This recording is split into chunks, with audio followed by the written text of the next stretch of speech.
Hey, besides, it's better if the world knows you're superheroes. It is? Well, sure. Think of all the merchandising. Comics, action figures, and hey, even a cartoon show. 1996 was an interesting time for animation. Studios were experimenting, networks were competing hard for Saturday morning slots, and kids had more cartoon options than ever before. But more options also meant more casualties. Some of these shows had big budgets, big names, and big ideas, and still couldn't survive past one season. Hey, my little brothers. How come you two aren't in the concert? Man, the concert oversold, and we can't get in, even though we have tickets. Oh, no. I'm not having that. That's no way to treat the fans of the overweight lover. Whether it was poor ratings, high production costs, strict network regulations, or just plain bad timing, every single show on this list got canceled before it ever had a real chance to find its audience. These are the forgotten cartoons of 1996. 10. Waynehead. Augie,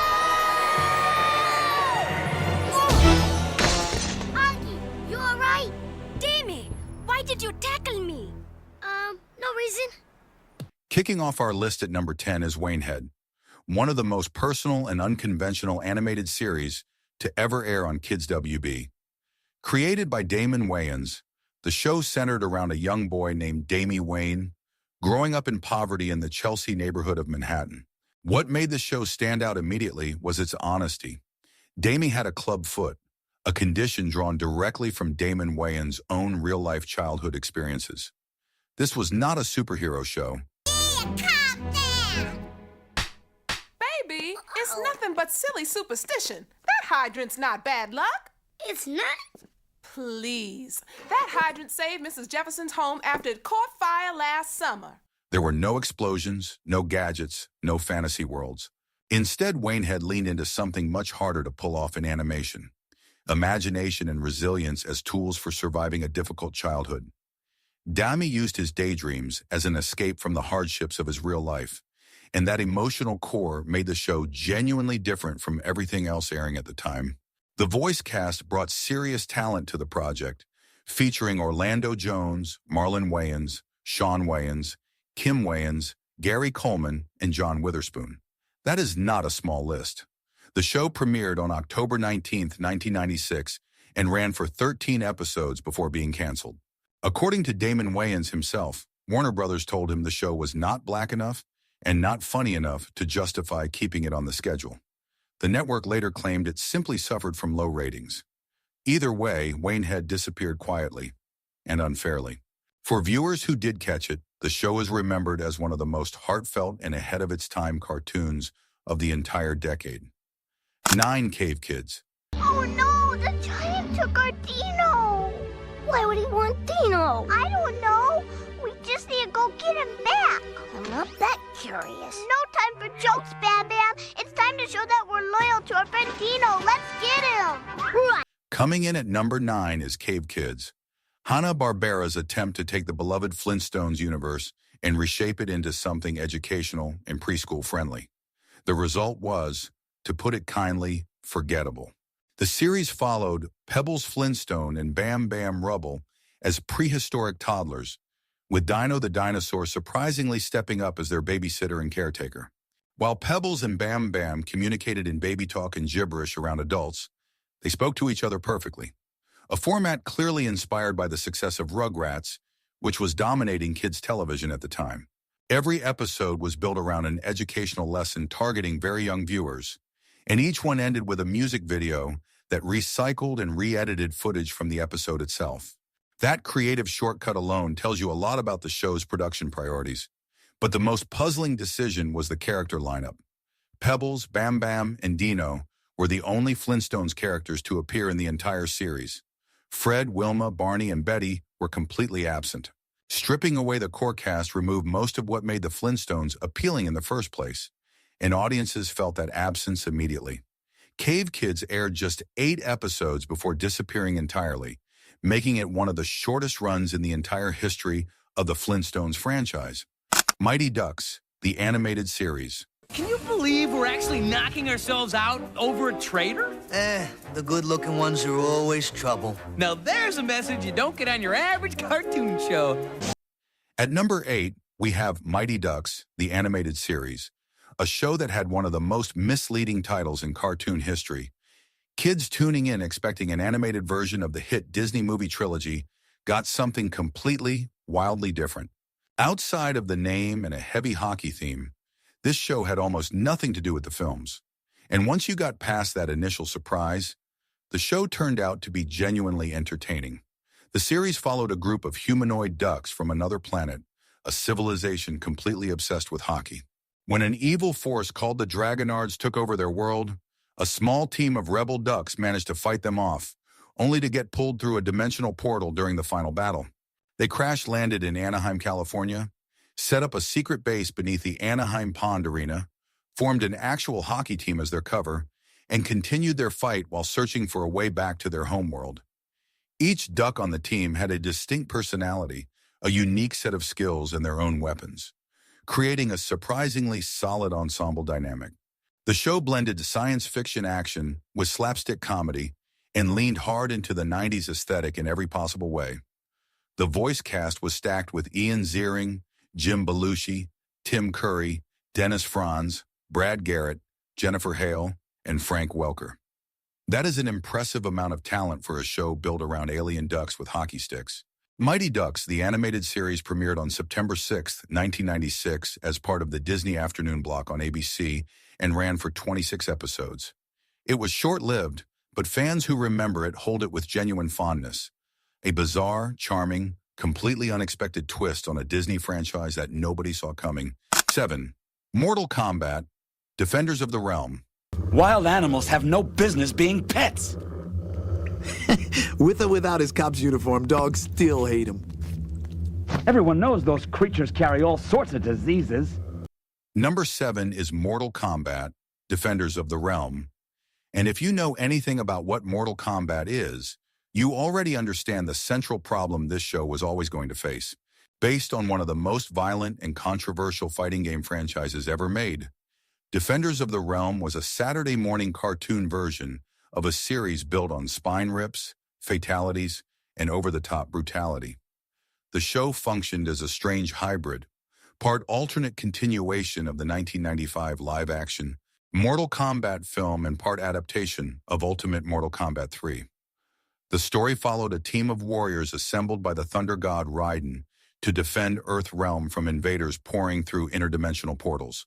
Operating from a hidden base, Raiden and Nightwolf coordinated the team while the fighters scrambled into battle, sometimes aboard dragon-shaped jets, because apparently protecting the Earth Realm also requires cool vehicles. The violence was toned down dramatically, the fatalities were gone, and the overall tone was scrubbed clean for a younger audience. Fans of the games noticed immediately and were not impressed. Without the blood, without the edge, and without the excess that made Mortal Kombat what it was, Defenders of the Realm felt like a hollow version of the franchise wearing its name. The show premiered on September 21, 1996 on the USA Network as part of its Action Extreme Team programming block and lasted exactly 13 episodes.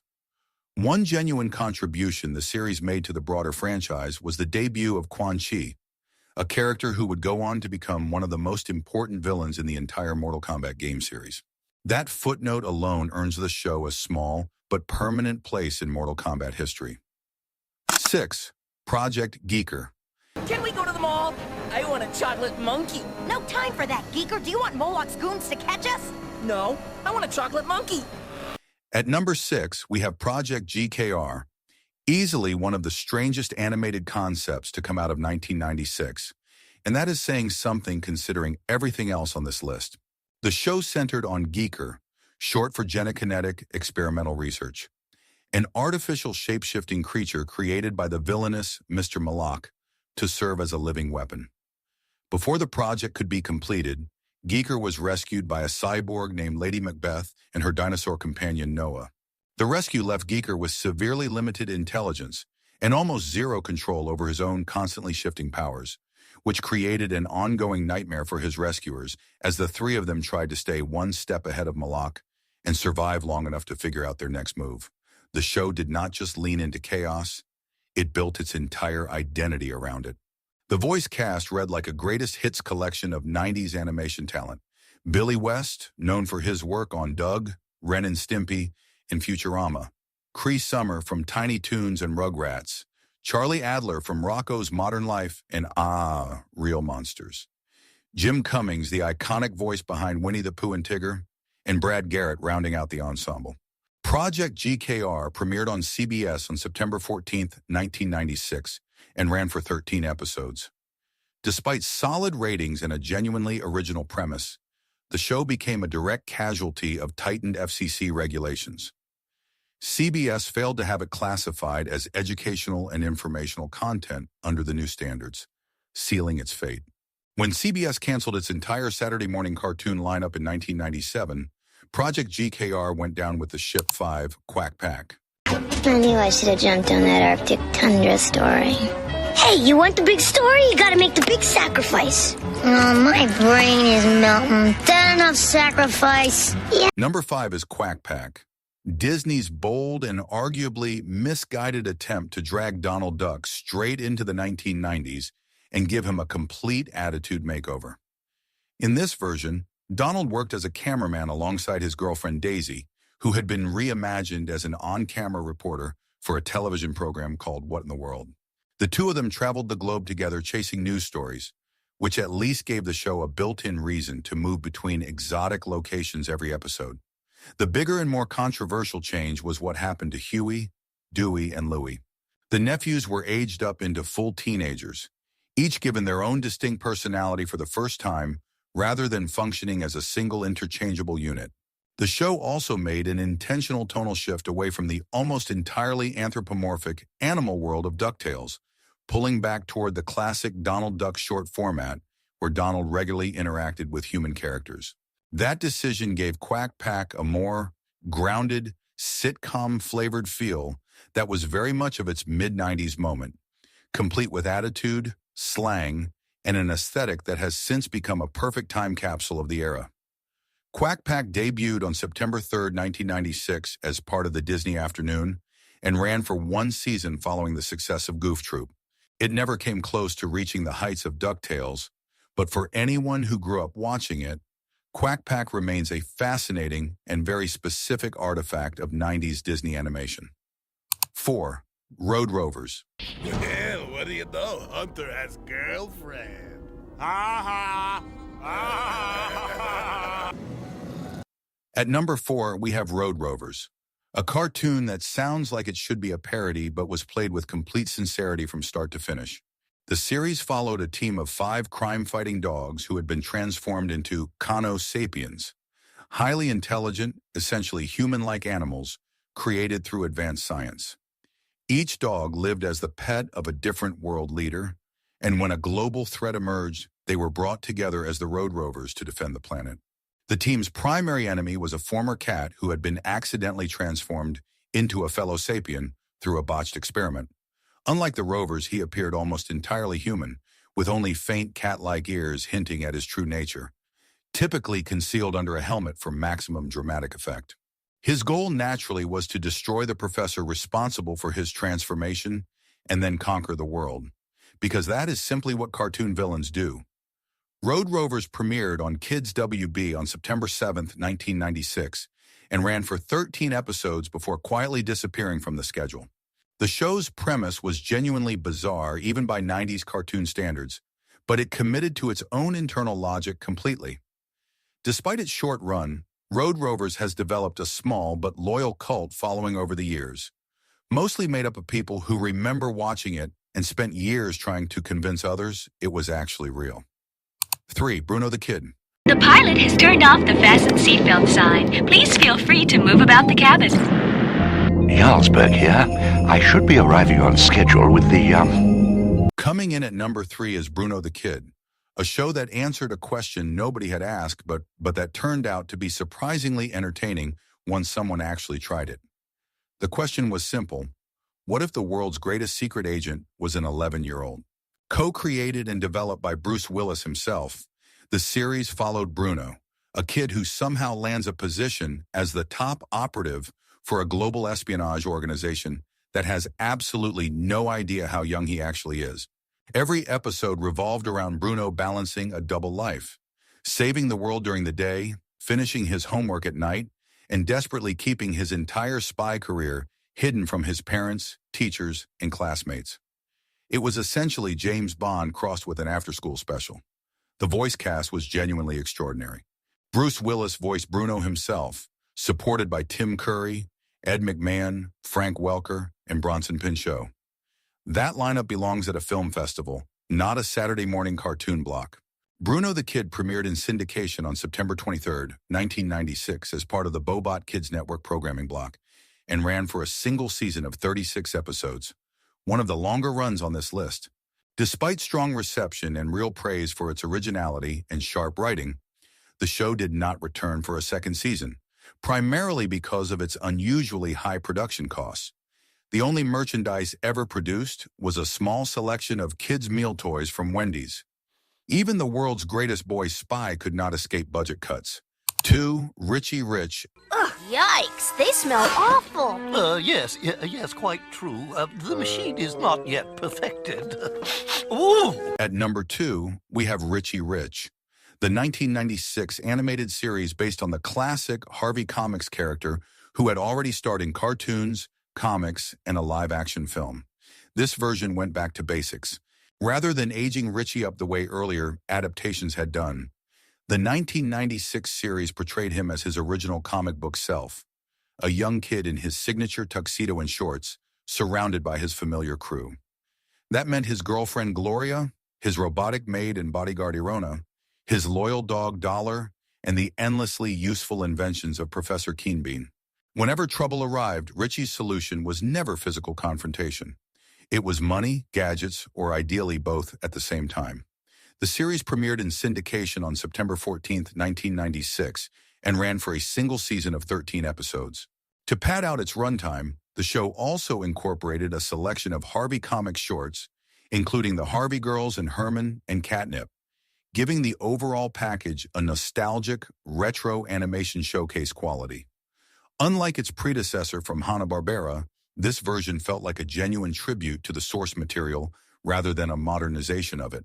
It did not last long, but for fans of classic Harvey Comics, the 1996 Richie Rich felt like exactly what it was supposed to be, a faithful and affectionate return to the original character. 1. Siegfried and Roy, Masters of the Impossible. They are indeed insistent, are they not, Manticore? And at number 1, the most fascinating short-lived cartoon of 1996, we have Siegfried and Roy, Masters of the Impossible. Based on the legendary Las Vegas magic duo, famous worldwide for their spectacular illusions and their iconic white tigers and lions, this animated series took their real-life personas and transported them entirely into a fantasy realm called Sarmodi. In this world, Siegfried functioned as a master illusionist, and Roy served as an expert animal trainer, accompanied by his white tiger Manticore. The three of them found themselves in a mystical kingdom and joined forces to battle evil demons using a combination of stage magic and animal-assisted combat, because apparently that is a completely reasonable strategy for fighting supernatural threats. The series was produced by DIC Entertainment and premiered on Fox Kids on February 19, 1996.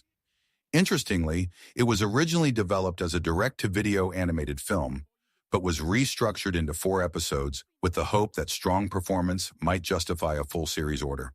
Siegfried himself was reportedly confident in the project, telling the Las Vegas Sun at the time that this was only the beginning.